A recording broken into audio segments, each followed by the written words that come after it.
Oh, hey there. You saw the title, and by popular demand, I am doing an Ice Planet Barbarian breakdown video, and I'm going to cover just the first three books. We're going to see how this goes, how far I'm going to deep dive. There are like 20 plus books for this series, so, uh, but I love it. I love it. I hope that you grabbed a little something to eat and a little drink because it's gonna get weird. But amazing. But weird.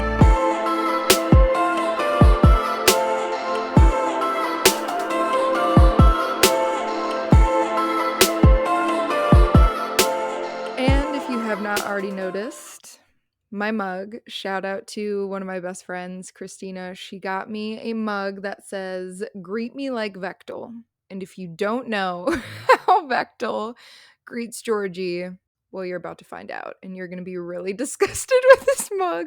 Originally, this book was published in 2015 by Ruby Dixon. The alternate covers, thank God, I do not own any of them. If they were still the original covers that they were, I probably would not have picked up this book. Just a little bit too much for me. At least when it's been like put into a cute cartoon, I'm like, okay, this bends reality a little bit more. But when you see a man that has been tinted blue with like weird fake horns and like just like a girl, just like a normal girl, I don't know, that took me out of it a little bit. So, new covers, super cute.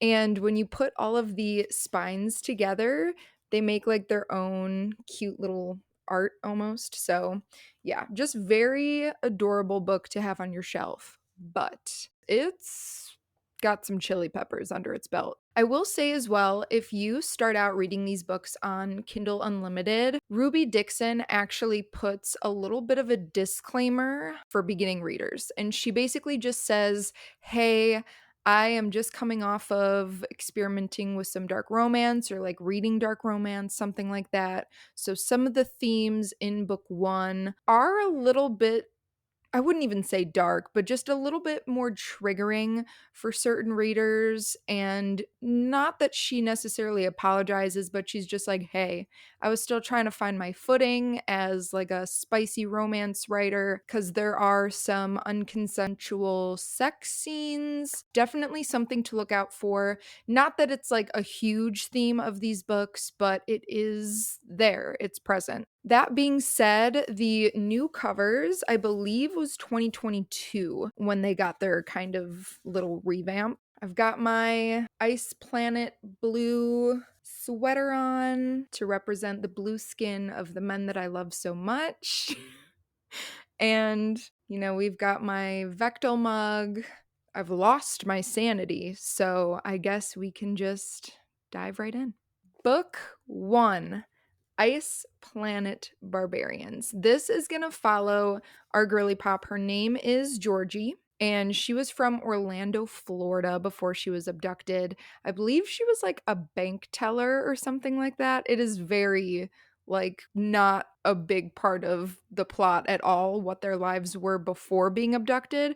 They're just kind of abducted and like, oh shit, what is going on? So, a little bit about Georgie. She is described as being more brave, level headed. She ends up waking up on a ship. She has just been freshly abducted. She's a ripe 22 years old, which we find out that all of the girls that have been abducted this far have all been 22 years old. So, they're like, weird. Why are we all 22? And also, that doesn't even really come up again. I don't think it's just sort of a thing that they abducted a group of 22-year-old women. So, fun little tidbit, I guess. And so basically, she wakes up and she's surrounded by seven other girls, so making her the eighth, obviously. And right away, the girls are like, do not scream. You're not going to like what happens when you scream. And this is where the darker aspect of Ice Planet Barbarians comes in. We find out later, once Dominique, the final and ninth girl that comes onto the ship, she does not listen to any of the warnings and she screams because she's freaked out, like she just got abducted by weird orange basketball head shaped aliens. So yeah, she screams. and the aliens come in and they sexually abuse her. That is where the unconsensual sex comes in. So Georgie straight away is like, we cannot live like this. Whatever they're planning, we cannot go along with it. So this is when she kind of becomes like the leader of all of the girls. She plans this way to get off of the ship, like a little escape, you know. To do this, Georgie has to get taken by one of the aliens. And so she ends up spitting on one of them, I'm pretty sure. And they're like, absolutely not. Get this bitch out of here. So as they're taking her, she throws, there's a bucket of just like feces and urine. Because I mean, all these girls are caged up together like literal cattle. She takes that, throws it on the alien. The alien's like, oh my god. Ends up taking the gun from the alien, beats him to death with it. All these girls are like, go Georgie, you're the best girl. Now Georgie is so ready to get out of here. So they take their cargo hold and they detach it from the regular ship. And so now they're just like free falling in space, about to crash onto the nearest planet that is over there. They end up crashing on an ice planet, okay? They are all freezing. They are all hungry. Some of them, two girls actually die. Peg and Chrissy do not make it, unfortunately. But have no fear to the rest of the living girls. Georgie has a game plan. Her game plan is she's going to take the uniform off of the dead basketball head alien, and she's going to venture for water, food, kind of see what the environment's like on this new planet that they landed on. This is mostly because obviously she already has shown some leadership qualities, but she is pretty much the only one that's in good shape right now. I think everyone kind of either broke something or literally died. And so she's like, "Ooh, my wrist hurts a little bit, but you guys, I'm totally fine for the most part. So I'm gonna go and see if we can live where we just crashed." So she puts on this uniform because it's freezing outside. The whole planet is covered in snow. So she also takes his boots as well. And she's trudging through. She finds like a little pond eventually. She basically almost gets murdered by one of the it's basically like a swordfish. She thinks it's like a stick of bamboo. She goes to get it and it's actually a fish that's trying to skewer her like a little kebab. Upon fleeing from this terrifying fish, she actually gets caught in a trap and like, you know, goes upside down. She's dangling from a tree. All the blood is rushing to her head, so she passes out. And she sees a figure coming from the distance, okay? And she's like, "What? Who are you? What are you?" She doesn't know it's a person. She's not sure if it's an animal, but she is losing consciousness, you know, finally blacks out. Switch to Vectel's point of view. Vectel is one of our Ice Planet Barbarians, our very first one. This is why he holds just a little bit of a special place in my heart because, you know, first Barb. Anyway, she is just like being slung like a sack of potatoes on his shoulder, right? He's like, "I'm not sure what this is. Is it an animal? Is it kind of like me, just like smaller and pinkish?" So he takes her to the nearest cave. Okay? Takes her to the nearest cave. She's got these clothes on, but he like takes off her clothes because he's like trying to figure out what she is. He's like, "Is this skin? Like this clearly isn't fur. I'm confused." And her legs are like just kind of open a little bit. Okay. And I will never forget this part, probably until I die. He's looking at her pubic hair. He's like, "That silly little tuft." And I remember reading that and just losing my mind, being like, Ruby, who says that? Anyway, so he's looking at this ridiculous little tuft and he just like smells her stuff. Okay, her stuff. He's like, wonder if it's tasty. So he just dives in. And again, this is a little bit of the unconsensual stuff that's going on here. But our girl Georgie, she like wakes up from the dead and she's like, you know, like she's like, "I'm shocked, but this is nice." And so she lets him continue and she's like feeling it. She's like, "Yeah, this is great." sure, this is crazy, but feels really good. And so she climaxes and he like flips her over, right? And this is where Georgie draws the line. She's like, whoa, okay. The beginning part was great, but I'm not going to have sex with a stranger. So hold on. But Vectel doesn't know English. He is a part of the Sakui tribe. So even with this language barrier, Georgie and Vectel are able to communicate just at like a very bare minimum level. And the important part in which Vectel is not able to communicate is that he has just resonated for Georgie. And boy, do I love a resonance. So, basically the Sukui, they live on this planet, right? The females eventually are going to end up calling it Not-Hoth because one of them is a little Star Wars girly. The planet basically just reminds her of Hoth, but she doesn't want to call it Hoth, so she's like, this is just Not-Hoth. And from then on, the planet is coined as Not-Hoth. So on Not-Hoth, all of the Sukui, in order to live, you have to put in an organism called a Kui. And what it does is basically keeps you from the nalium, I think nalium poisoning that the planet just naturally emits. And it's like a living organism within your body. And this organism, if it sees your true mate, it will start to vibrate in your chest.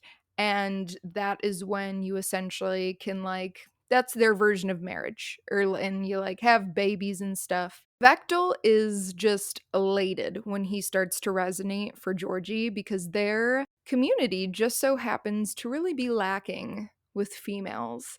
And so, what better odds that this cargo ship full of women happens to crash on their planet. And something that you find out as well, as soon as they crash, they actually find 6 more girls in another compartment of the ship that are in stasis. So they're all just peacefully asleep. They have no idea what's going on. They don't even know that they've been abducted yet. So yeah, they're basically just in like cryo. And Georgie's like, hey, let's actually not wake them up until we kind of figure our shit out amongst the rest of us. And then when things are good, we'll be like, you've been abducted. So basically, Vectel is like now seeing Georgie. His chest is just vibrating so hard for this girl. And he's like, well, that's my mate. I must protect her at literally all costs. But he can't tell her this because she doesn't know his language. He just comes on very strong and she's like, I'm just here, like I got to go help my girlies. They are literally starving, cold, couple of them literally dead while I'm just being pleasured. So I gotta go. So this happens for the next couple of days. Georgie just trying to communicate to him, like, dude, I gotta go. I gotta go help. And he's just like, nah, nah, nah, you're not leaving my sight, girl. Vectel wants to take her himself, but she ends up getting super impatient, runs off, and gets caught in a Metlak den. Metlaks are basically like crazy monkeys, but like more dangerous. And like, I don't know, they're also kind of described as being cute, almost like I'm picturing it as like kind of a cat monkey or something like that. I don't know. But they're super dangerous, and Vectel has to come save Georgie's dumbass because he's like, why would you leave without me? You don't know my planet like I do. And she's like, I just had to go. I just had to go. But of course, Vectel is able to save her, and he's like, okay, come on, like we're going together. And so the next day, when they get to the cargo ship, they find popsicle ass Dominique dead. Just she tried to go out and look for Georgie like a good friend because she's like, Georgie, where have you been? Like, I'm gonna go look for her, you guys, because she's been gone a long time. But Georgie took the only like somewhat decent clothing with her. So Dominique just froze to death while Georgie's been like having sex. You know, you let your friend die, and that's on you. So now cut to Georgie and Vectel entering the cargo ship. Things are just not looking good. The girls are starving, they're thirsty, they're freezing, and Vectel is like just got the money signs in his eyes. He's like, we hit the jackpot. My community that is lacking of women, and now what god just brought these women down, you know? So he's like, I gotta go tell my tribe. Like, I'm gonna go get hunters and like really strong men, and we're gonna help you guys, and we're gonna take you back to our main caves, and everything's gonna be fine.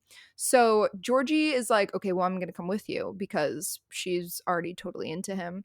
Whether she wants to admit it or not yet, I can't remember, but she's like, I feel safe with you. I like this. So she and Vectel leave after leaving some supplies. So wonderful for her to do that. They leave them some supplies. Hey, just get by with these. I'll be right back. So her and Vectel are going back to his main, community, his tribe. On their way, they stop at the Elder Cave. The Elder Cave is basically just an old spaceship from like long, long, long, long, long time ago that crashed, and it's got all this tech inside of it.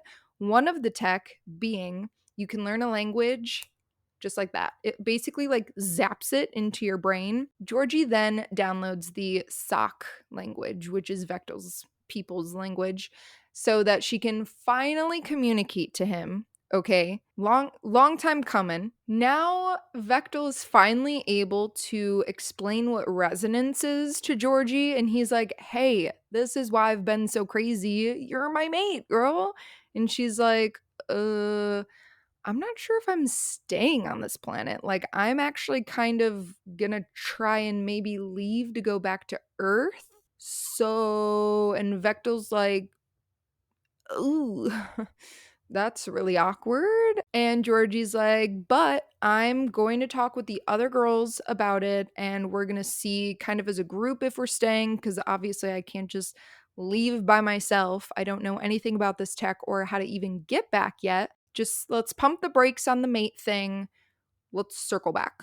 Now, back at Vectel's tribe, Vectel basically tells this wonderful news that all these women have been found, and the hunters are like, say less. I will come and help. We are going to save these women. Also, while they're there, Georgie's like, I'm feeling a little weird. Am I pregnant? So Vectel's gathering these hunters while Georgie's like, hee, I might be growing a little barb myself. Like, this book is just crazy, okay? It is simply bananas. The following day, all of these hunters, Georgie, Vectel, they all go back on their way up the mountain to save the cargo ship girlies. And they stop at the Elder Cave again, where all of the hunters actually get the language dump put in their head to learn English. Once they get back to the cargo girls, the conditions are explained to them like, hey, if we do want to stay on this planet, we all have to get this organism put into our bodies so that this planet literally doesn't kill us, because otherwise there's no way for us to survive. Like, the nalium that is within this atmosphere is just slowly deteriorating our bodies. So we will all have to get the organism, the kuis. Eventually, all of the girls, but they're like, I mean, why not? This place seems kind of sick. I mean, it's cold. It's so cold. But sure, look at all these men that just showed up. This is kind of cool. So they decide to stay, and they also remove there were like little implants that their original captors had put in their arms. I think like maybe tracking devices or something like that. They all start going off. So they have to get them taken out. They like, make little incisions and pull them out of their arms. But so now that's done. They destroy them. Now all of the hunters are like, well, we've gotta go take down a Sakost, which is basically described as kind of like this giant mammoth type creature. And inside of that mammoth, once you kill it, you take out the kui organism, because it's like within that animal, and then you put it in your body. But it's like a huge animal, so like multiple hunters have to assist in taking one down just because they're so big and scary. They end up taking this animal down, and this is a moment that I loved because Georgie's pregnant ass is just like, Oh my god, like, she's watching Vectel take down this Sakost because he's, like, the leader of their group, so she's like, "Oh my god, look at my man, he is fine, he is taking down this animal, he's leading them." It's such a funny moment 'cause the hots that she gets for him while he's, like, in action is actually kinda cute. Insane enough, it was cute, and so she's like, "You know what? That is my barbarian. That is my man." She kind of has this moment of like, oh my God, I think I love him. And I'm pregnant with his baby. And now I'm just going to live here forever with him. And you're just supposed to accept that. But you know what you do? You do accept it because it is a campy, fun, insane, and hot ride. To make matters even cuter, Georgie still kind of feels like the leader of these girls. So she goes first when she takes the kui. They basically make an incision and just kind of place it near her opened wound and it like kind of climbs into her. It's kind of gross. But she like passes out, wakes up, and when you have the kui inside you, you become stronger, a little bit faster. Your eyes have this like glowy hue to them as well. Not like the whites of your eyes, but like, your irises. They kind of glow a bluish color, kind of like a superhero. Right when Georgie has the kui put into her and she sees Vectel, she resonates for him, and it is just the cutest, weirdest little thing you will ever read in your life. The sex scenes are written very well. They also have added genitalia. So they have like the main, but they also have a spur. So like it's up kind of at the base of their junk and it hits a certain spot on a woman. And they describe it as being one of the best things in the world. So you know what? Good for Georgie and these women. That is the sheer insanity that is Ice Planet Barbarians book 1. But I'm telling you, it gets better from there, wilder, but also better from there. Now we're going to switch over and we are going to talk about book 2. This is Barbarian Alien, and this is from another girl's perspective. This is going to be through Liz's eyes. Basically, she is known to have more of a smart, alecky kind of a personality. She's definitely got that biting tongue, but she's also very talkative, very fun. She's from Oklahoma, and again, she's 22 years old. They're all 22. Liz is one of the other cargo girlies. She was not in the stasis pods, but she was just in cargo vibing with Georgie. You meet the girls and get to know them a little bit through Georgie's eyes, but I love that each one has their own book because you really get to, I don't know, experience Not-Hoth through each of them, and I just love that. So Liz is also the one that is the Star Wars fan, so she came up with the term of Not-Hoth, I believe. A little bit of Liz's backstory was also really important for this book because she grew up hunting with her dad, and basically her whole theme for this book is like, just because I'm a woman doesn't mean I'm just gonna be your person to put a baby into, just be stuck in the caves always, cooking, cleaning, whatever. I want to be hunting. I want to be out there with you guys. And she was like a prized archer or something like that too. Although, if I remember correctly, she was also like a data entry clerk or something like that because when Liz's dad died, she kind of didn't do a lot of hunting anymore, which was a little bit sad. So what was nice was on Not-Hoth, it seemed like she really kind of fell in love again with hunting. But also, Liz being such a, strong woman, strong-minded, she was super weirded out by the kui being placed into her. So she actually was super not okay with the idea, actually tried to even run away at one point, to which Rahosh, who had already secretly resonated her back when he first went to get the language dump in English, one of the hunters that went to, check on the women, he resonated with her like right away. His bright idea was he took Liz captive, essentially. This is where it gets a little He did force the Kui on her and kind of made the decision for her that she wasn't going to die and that she was going to live on Not-Hoth anyway. There's backstory as to why he does it, not that it's like a good excuse. He doesn't want to live alone and be sad, and he has like mom and dad trauma as well. So his kind of first impulse was to be like, oh my God, I have a mate. Oh my God, do I have a mate? Like, she might die. So his instinct was protect, protect, protect. And she was like, that's fucked up. You made that choice for me. And trust me, Liz does not let him hear the end of it. But also now she is kind of having to fight the urges of her wanting to just literally jump his bones, because she's like, oh my God, but he's also so fine. And like, we're mates. So this is really hard. Rahosh essentially pins her down and gives her the Kui because she was already dying of the Nalium sickness and was just, not doing very good. Liz finds out what he did, and she understands that Rahosh is probably going to be in some trouble when, Vectel finds out that he did it kind of against Liz's wishes. But Rahosh is like, we cannot go back to the caves yet until our resonance is put in place, or else I'm fucked. And so basically he just tries to keep Liz away from the main tribe for as long as possible. Something that was also really funny was Liz had assumed that Rahosh had not gotten the English language dump in his head, because he like just doesn't talk to her, and she'll like say things and he like won't respond just because he's not talkative or he's super nervous. And so Liz is like, oh my God, of course I get the guy that I can't even talk to. He doesn't even know what I'm saying, even though he does. And there's this moment where Liz needs to be saved from the same bamboo looking swordfish that almost killed and impaled Georgie.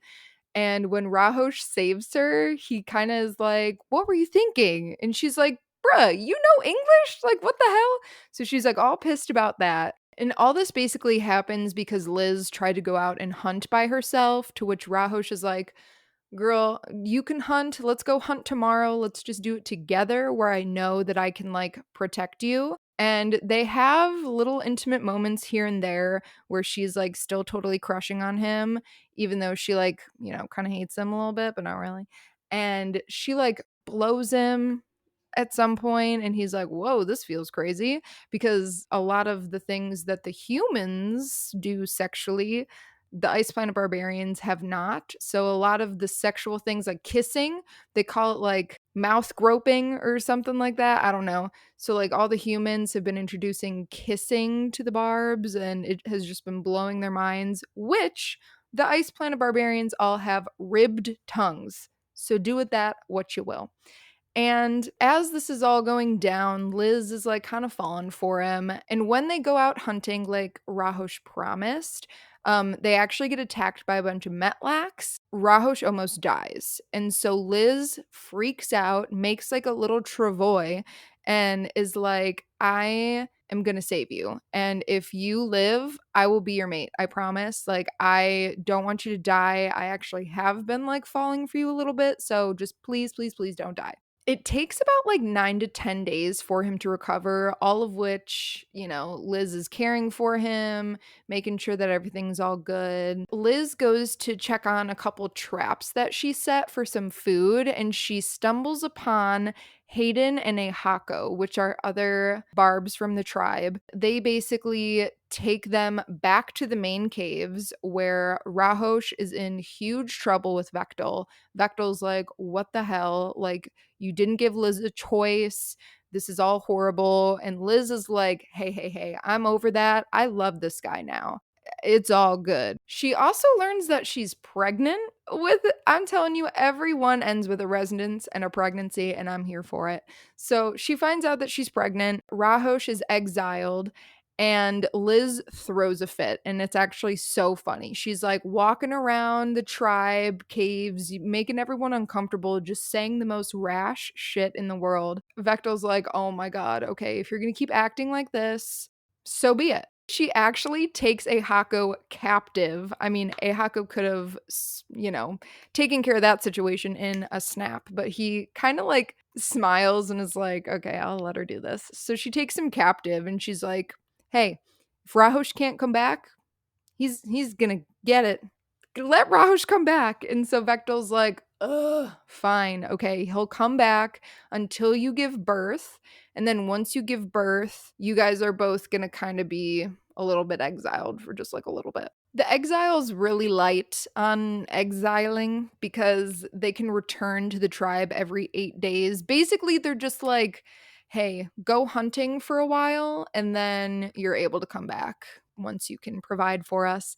But they don't mind because they enjoy hunting and now they're with their little one and they just go from cave to cave banging it out. So really that's not a bad exile if you ask me. And all of the trauma with Rahosh's father, Vishan, all of that comes out when a Hako is taken captive by Liz. He's like, hey, I know that this all sucks and is crazy, but there's a reason why Vectel is like making this a big thing because it happened before. And it happened before with Vishan, who's Rahosh's dad. Vishan and Rahosh's mom were mates, but his mom was not in love with Vishan. So she was like, okay, for the tribe, for resonance sake, we're going to have a kid, maybe a couple, and then I'm out. Like, I actually love someone else. I don't love you.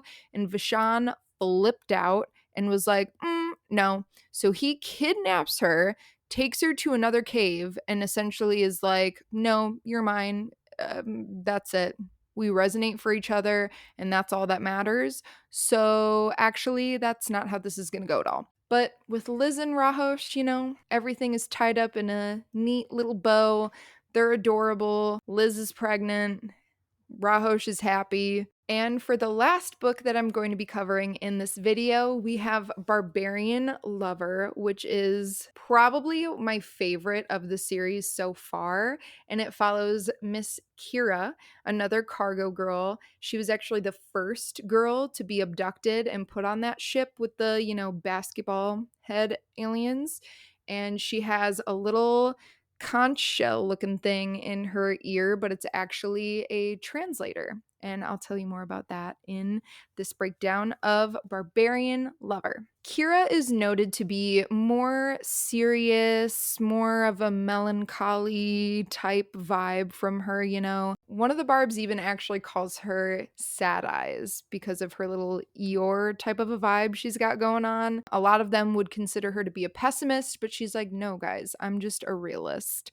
And we love Kira. We love her. She has the translator in her ear and it's super uncomfortable. When she first got it, I'm pretty sure she had a migraine for like a full week and she can always hear like everything surrounding her. It's like amplified. So this whole time now that they've been in the caves, she has been hearing everyone around her just like having sex, all this stuff and she's like, "Please, I want to end it all. I want to end it all." When Kira was a kid, she actually had an infected appendix. It burst and kind of traveled into like where her ovaries and stuff are and has made her unable to have kids. So now she does not want to get in any serious relationships because she feels like as soon as she tells a man or a barb that she can't have kids, that they are just going to not want anything to do with her. So her story is actually so sad and a little bit deeper than just,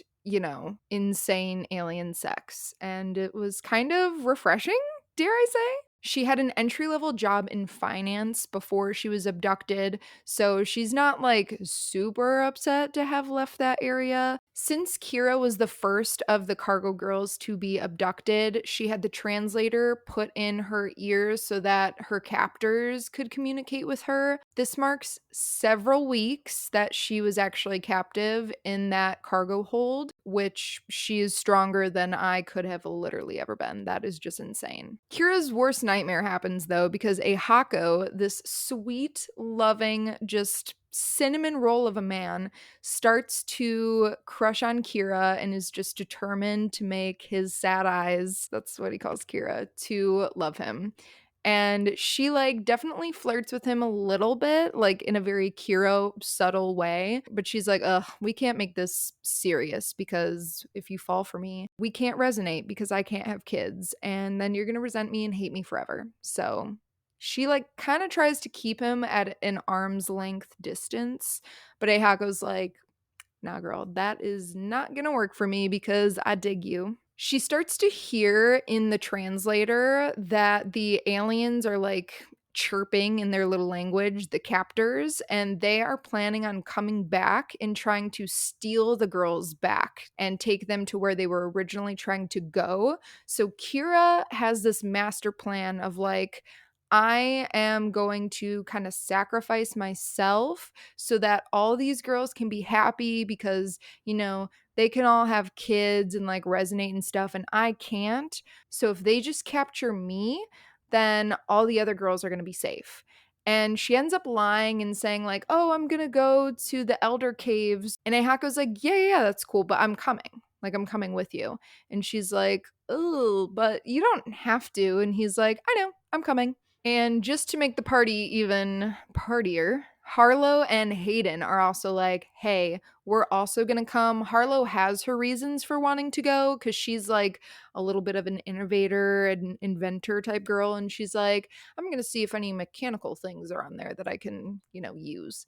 And Hayden's just going because I think him and Hako are like good friends. So he's like, sure, I'll come too. There's essentially this med bay in the Elder's Cave that they find, and Kira basically undergoes like surgery from this technology to get the tracking device, implant, translator thing taken out of her head. When she wakes up, she's in a little bit of pain, she's a little bit groggy, but she also uses this time to tell Ehako, like, hey, your advances, they're really sweet.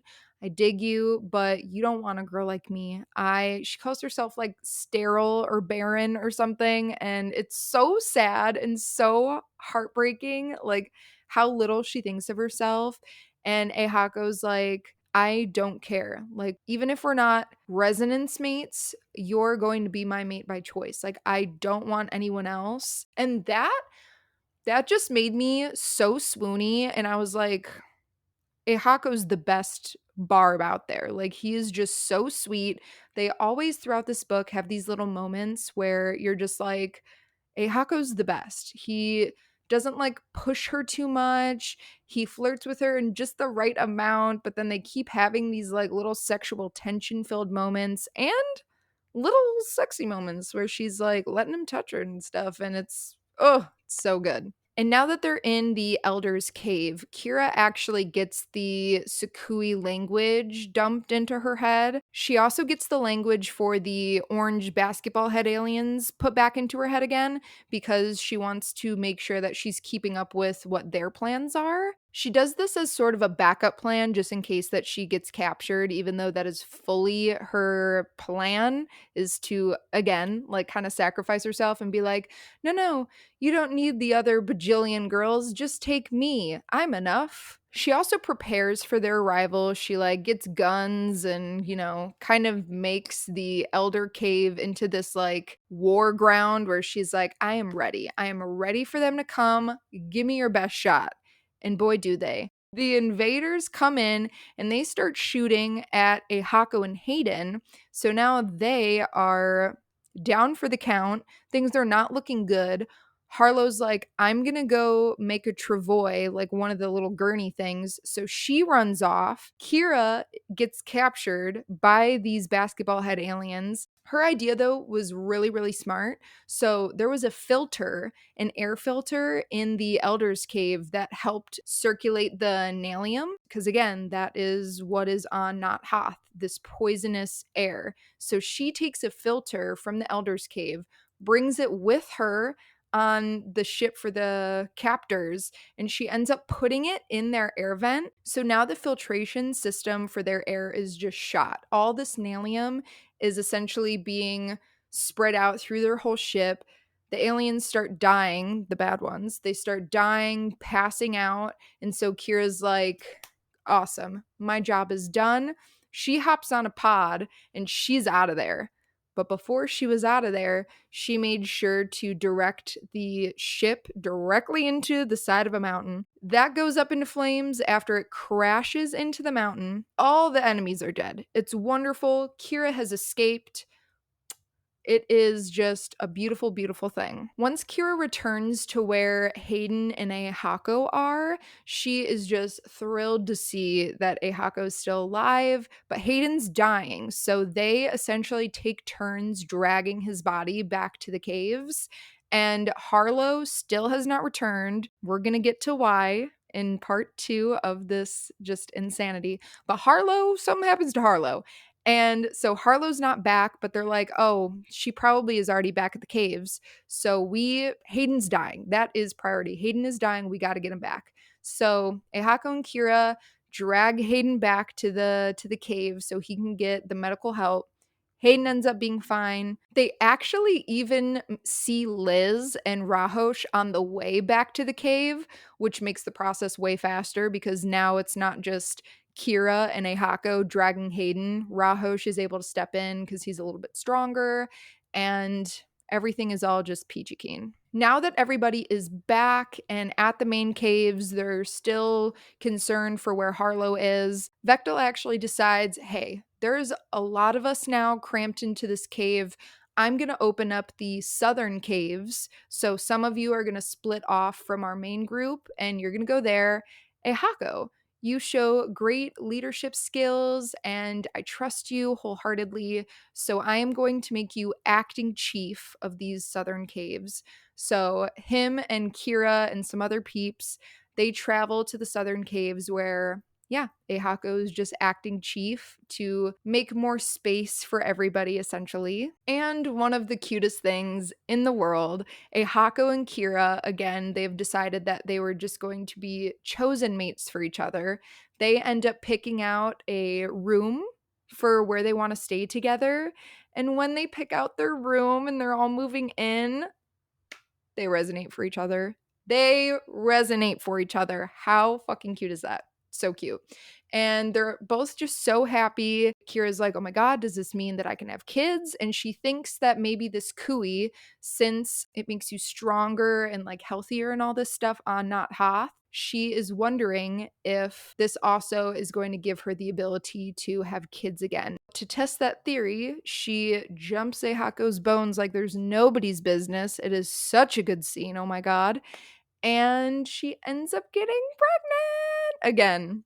Happy marriage type matehood and a pregnancy. We love it. We absolutely love it. I also want to note that all of the kids that any of these girls have with the barbarians, the kids' names are just couple names.